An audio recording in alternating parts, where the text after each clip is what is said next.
Nori pradėti investuoti, bet nežinai kaip? Manai, kad investavimas yra tamsus miškas? Sveika, mano vardas Laura Šeškienė. Esu finansų ir investavimo ekspertė, šioje srityje dirbanti 7 metus.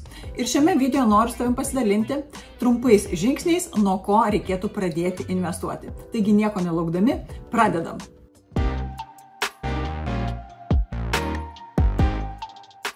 Na, o jeigu dar neprenumeruoji šio kanalo, tai būtinai paspausk like ir subscribe, kad pasimatytume tikrai kitose video. Pradėkime nuo klausimo apskritai, kodėl verta investuoti.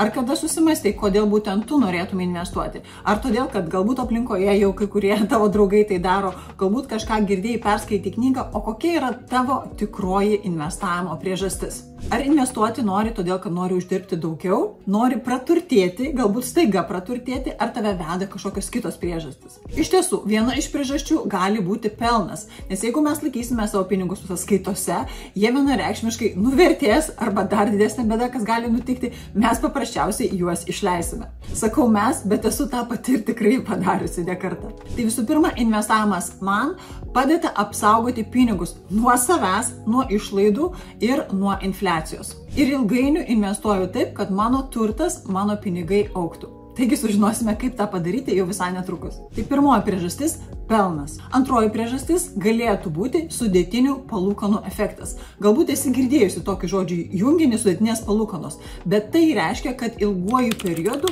tavo pinigai uždirbs pinigus, o tie uždirbti pinigai uždirbs kitus pinigus ir taip toliau ir taip toliau. Ir sudėtinių palūkanų efektas reiškia tai, kad jeigu mes investuosime ilgą laikę, tai reiškia ne 1 metus ir ne 2 ir ne 3, galbūt 10, 20, 30, tai tas efektas, sudėtinių palūkanų efektas turės ypatingai didelę galę auginti mano pinigus. Tai kviesčiau, galvojant apie investavimą, galvoti kaip apie ilgalaikį procesą ir nesitikėti savo pinigus padvigubinti per metus ar per 5. Galim iš karto kartu ir pasižiūrėti, kaip veikia sudėtinių palūkanų efektas. Bus lengviau suprasti. Įsijunkim bet kokią investavimo skaičiuoklę internete ir pasižiūrėkim, kasgi gaunasi, jeigu mes investuosime, tarkim, 100 eurų kiekvieną mėnesį 5 metus, 10 metų, 20, 30 ir 40 metų, kaip tuos pinigus paveiks sudėtinių palūkanų efektas. Tai tarkim, investuojame mes pradžiai 5 metus, investicinė grąža tebūnie 7% ir mėnesinė įmoka 100 eurų. Taigi spaudžiame skaičiuoti. Ir jeigu investuojame 100 eurų 7 metus, tai mūsų įmokėti pinigai yra 6 000 ir kartu su prieaugiu mes turime apie 7 000 eurų. Pažiūrime, kas vyktų, jeigu investuotume ne 5 metus, o 10 metų. Jeigu investuojame 10 metų, turime 12 000 ir mūsų prieaugis jau yra 5 000 ir bendras kapitalas 17 000. Jeigu investuojame 20 metų, tai investuoti pinigai yra 24 000 ir bendras kapitalas jau virš 50 000. Taigi pinigai jau padvigubėjo. Na, o jeigu investuotume, pavyzdžiui, 40 metų, tai matome, kad mūsų pinigai būtų 408 000 ir uždirbtas kapitalas 200 000. Tai bendra vertė būtų apie 250 000. Taigi ilgainiui, investuojant tą pačią sumą, mes galime uždirbti vis didesnį ir didesnį kapitalą. Žiūrint į šitą skaičiuoklę gali kilti labai daug klausimų, ar tie 7% yra garantuoti, iš kur gauti tuos 7%, kokios investicijos duoda man 7%, bet šis video ne apie tai. Norėjau tik parodyti, kaip veikia sudėtinių palūkanų efektas ir kad kuo mes ilgiau investuosime, tuo didesnis susigeneruos prieaugis nuo uždirbto kapitalo. Grįžtame prie investavimo priežasčių. Tai pirmoji priežastis buvo pelnas, antroji priežastis sudėtinės palūkanos, trečioji priežastis galėtų būti finansinė nepriklausomybė, bet pradėkime nuo finansinės ramybės.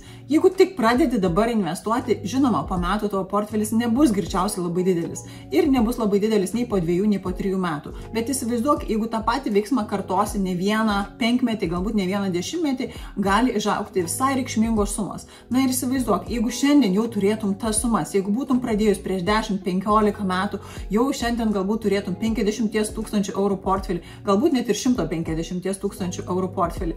Ir tai bent jau man atneša didesnę finansinę tokią ramybę, pasitikėjimą savimi, kad aš galiu savim pasirūpinti, ne tik savimi, bet ir savo šeima, savo dukromis, nesvarbu, kas nutiks man mano sveikatai, mano darbui ir mano pajamoms. Tai visų pirma, man investavimas atneša finansinę ramybę, na, o ateityje tikiuosi, kad atneš ir finansinę nepriklausomybę. Ką tai reiškia finansinė nepriklausomybė?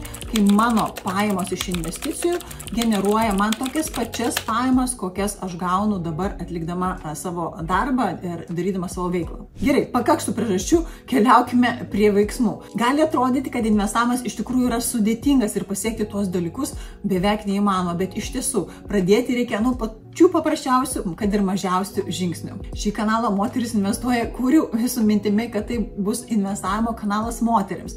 Ir jeigu tai yra kanalas moterims, mes turime pakalbėti ir apie jausmus, kuriuos sukelia mums moterims žodis arba pats procesas investavimas. Tai ką aš pastebiu, bendraudama su moterim, kad tikrai investavimas mums dažnai kelia baimę. Mes bijome prarasti pinigus, mes bijome padaryti blogus sprendimus. Ir nesakau, kad nereikia bijoti, būtų tiesiog kvaila sakyti, kad nejausk to ar ano. Taip, mes galime bijoti, tiesiog sakau, kad tą baimę reikėtų pripažinti savyje, bet atitinkamai protingai elgtis, sužinoti daugiau, gyti žinių ir to baimė dažniausiu atveju, ką pastebiu iš bendravimo su moterim, ji tiesiog išsisklaido arba bent jau sumažėja. Tai net jeigu ir dabar jauti baimę ir tokį nepasitikėjimą savimi, galbūt esi pasimetusi ir nežinai, ką daryti, tai yra visiškai normalu, kai mes žengiame į naują sritį. Taigi kviečiu giliai iškvėpti ir žinoti, kad su patirtimi, su žiniomis sumažės ne tik baimė, sumažės nepasitikėjimas, išaugs pasitikėjimas savimi ir savo finansiniais sprendimais. Ir labai norėčiau palinkėti savyje užkurti dar vieną emociją, teigiamą emociją, būtent smalsumą. Tegul smalsumas tave veda per šį sudėtingą pokyčio procesą investavimo link. Prieš pradedant investuoti labai sveika išsigryninti tokius dalykus savo galvoje. Visų pirma, kokiu tikslu aš investuoju? Ar mano tikslas yra tiesiog pradėti, išbandyti ir kažkokias įgytas žinias pritaikyti čia ir dabar, tai irgi gali būti puikus tikslas. Galbūt turi kitą tikslą, kad nori investuoti ilguoju periodu ir kad tas investavimas būtų tau finansinė pagalbė ateityje, galbūt pensijoje. Gali būti, kad neturi tokio ilgalaikio tikslo ir nori investuoti, pavyzdžiui, keleriems metams. Irgi viskas yra tvarkoje, tiesiog tą turėk savo mintyje, su kokiu lūkesčiu ir kokiais tikslais ateini investavimo sritį. Tai padės atsirinkti investicinius sprendimus, investicinės turto klasės ir pačius įrankius. Kitas dalykas yra biudžetas ir tavo finansinės galimybės. Dažnai girdžiu, kad moteris, ne tik moteris, bet ir bendrai žmonės turi tokį įsivaizdavimą, kad norint pradėti investuoti, reikia sukaupti kažkokią reikšmingą pinigų sumą ir tada jau galėsiu pradėti. Kol neturiu tos sumos, negaliu net rodytis investavimo pasaulyje ir sakyti kažkam, kad noriu investuoti. Tai iš tikrųjų yra viena didžiausių netiesų, tai yra vienas didžiausių mitų. Norint pradėti investuoti, mes galime investuoti, tai aš galiu ir tu gali pradėti investuoti nuo pačių mažiausių sumų, kad ir nuo 1 euro. Bet kalbėkime apie tokius protingus dalykus, tarkim pradėti investuoti nuo keliasdešimt eurų, nuo 50 eurų, nuo kažkokios tai šiek tiek reikšmingesnės sumos. Idealiu atveju investavimo kas mėnesį turėtume skirti 5 arba 10% savo mėnesinių pajamų. Na, o jei esi sukaupusi kažkokią pinigų sumą, kurią norėtum investuoti, tai vėlgi rekomenduoju pradėti ne nuo tos visos sumos, pavyzdžiui, jeigu turi 1000 eurų, o galbūt pradėti nuo dalies sumos, nuo 100 ar kelių šimtų eurų. Tai padės tau nugalėti baimę pradėti, nes pradėti nuo didelių sumų išties baugina. Mes turime investavimo tikslus, tarkime, investuojame ilguoju laikotarpiu, galbūt investuojame trumpuoju laikotarpiu arba norime pasyvių pajamų. Apsibrėžiame savo investavimo biudžetą ir apsibrėžiame investavimo laikotarpį. Beliko apsibrėžti savo investavimo riziką.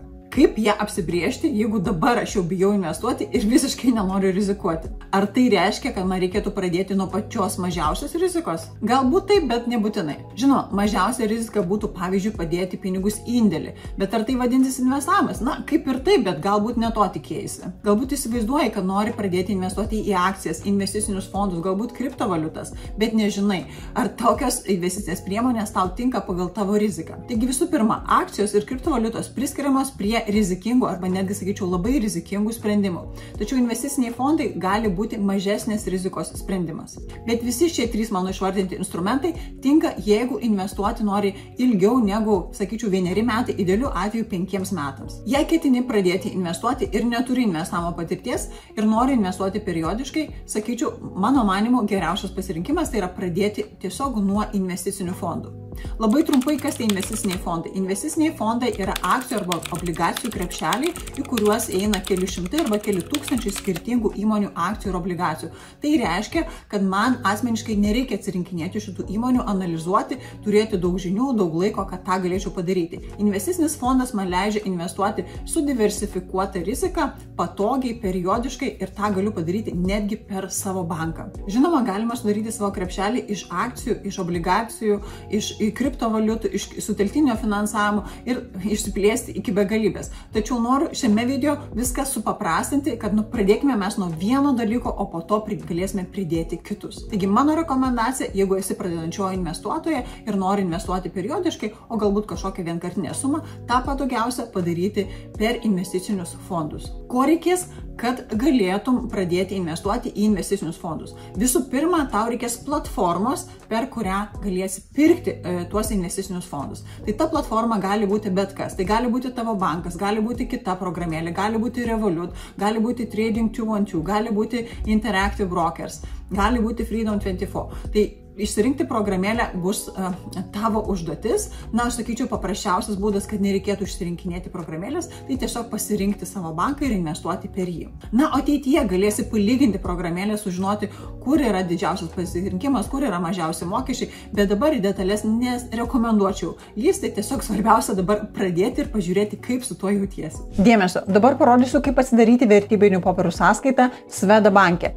Tačiau šis video yra nepriklausomas ir Swedbankas neužsakė šio video. Tokią pat sąskaitą galima atsidaryti tokiu pačiu principu bet kokiame banke, taigi parodo, kur ieškoti šito mygtuko. Keliaukime į taupimas investavimas ir spaudžiame nauja vertybinių popierų sąskaita. Ir spaudžiame atidaryti sąskaitą. Ir tiesiog čia patvirtiname, aš dabar nepatvirtinsiu, nes jau turiu atsidariusi vieną sąskaitą, kitos neplanuoju atidaryti. Taigi jūs paspaudžiate patvirtinti ir volia, sąskaita atidaryta. Tačiau jeigu esate santuokoje, dėmesio, tai tuomet reikės sutuoktinio sutikimo, norint parduoti vertybinius popierius. Tai rekomenduoju tą sutikimą susiorganizuoti iš anksto, nelaukti, kada čia planuosiu parduoti vertybinius popierius, nes gali būti, kad tuo metu santykiai bus pašlyję, galbūt skirsitės, na ir bus papildomų problemų. Taigi susitvarkome iš anksto šitą sutikimą su sutuoktiniu, jeigu esame susituokusios. Na ir toliau, kur ieškoti fondų, keliaukime į investavimas, keliaukime investiciniai fondai. Na ir šiame video neaiškinsiu, kaip atsirinkti fondą, bet tiesiog parodysiu vieną fondą, nuo kurio visai sveika pradėti. Tai būtų globalios krypties fondas, ar jisai būtų SEB, ar jisai būtų Swedė, ar jisai būtų Luminori, ar kažkur kitur. Gali būti geras pasirinkimas, tikrai nebus tai kažkokia tai klaida, jeigu pradėsime nuo plačiai diversifikuoto investicinio fondo globalios krypties. Tai Swedbank jis vadinasi Edge Global, na yra ir daugiau tokių panašios krypties fondų, bet pradėkime nuo šito, jis turi mažiausius mokesčius. Taigi keliaukime į Edge Global, galime paspausti ant jo mygtuką, spaudžiame mygtuką pirkti ir įrašome sumą, tarkim, įrašome 50 eurų. Ir tuomet spaudžiame pirmin ir patvirtiname. Viskas, nieko daugiau daryti nereikia. Tas pirkimas atsiras pas mane, atsiras mano portfelį. Taigi mes paspausim mano portfelis, ten atsiras po kelių dienų jau nupirktas turtas ir galėsime stebėti, kaip jisai augo, galbūt kartais ir truputį pakrenta. Apie tai, kaip išsirinkti fondus ir kas yra tie investiciniai fondai, manau, kad reikia sukurti atskirą video, o šiame video tiesiog parodžiau trumpą praktišką patarimą, kaip tą galima padaryti. Ir visuomet rekomenduoju automatizuoti savo investicijas, ar tai būtų per SEB, Swedė ar bet kokį kitą banką ar brokerį, kad automatu mums pirktų kiekvieną mėnesį investuotų ir nereikėtų kiekvieną mėnesį galvoti, čia galiu investuoti, čia gal kažkokią nesąmonę darau, tai nereikės skirti laiko, nereikės papildomų minčių, viską automatizuojame ir galbūt netgi ir pamirštame kuriam laikui. Na ir visai pabaigai 3 klausimai, kuriuos dažnai užduoda pradedantieji. Taigi pirmas klausimas, ar turiu turėti daug pinigų? Na, į šitą klausimą aš jau atsakiau, ne, daug turėti pinigų nereikia, užtenka kelių eurų, keliasdešimt eurų, galima nuo tos sumos pradėti. Kitas klausimas, ar reikia daug laiko? Na, mes matėme, tą galime atlikti netgi per kelias minutės. Tai nebūtinai reikia daug laiko, yra ir paprastų investicinių sprendimų, kurie visiškai nereikalauja laiko ir jeigu mes juos automatizuojame, analizuojame, tai kas mėnesį mums automatiškai nuskaičiuoja ir galima sakyti, mes visai neskiriame laiko. Aišku, pradžioje galbūt reikės šiek tiek pasigilinti, kad atsirinkti fondus, atsirinkti platformą, atsidaryti vertybinių popierių sąskaitą, sugauti sutuoktinio sutikimą, bet tas laikas tikrai nėra kažkas tokio ypatingo, itin reikšmingas, tą galima lengvai išspręsti per keletą vakarų ar keletą valandų. Ir paskutinis klausimas, ar tai rizikinga? Dabar, ką mes atlikome, sakyčiau, nėra labai rizikinga. Negaliu sakyti, kad nėra rizikinga, nes kiekvienas investicinis sprendimas, kiekvienas investavimas turi savo pliusus ir minusus ir turi savo rizikas.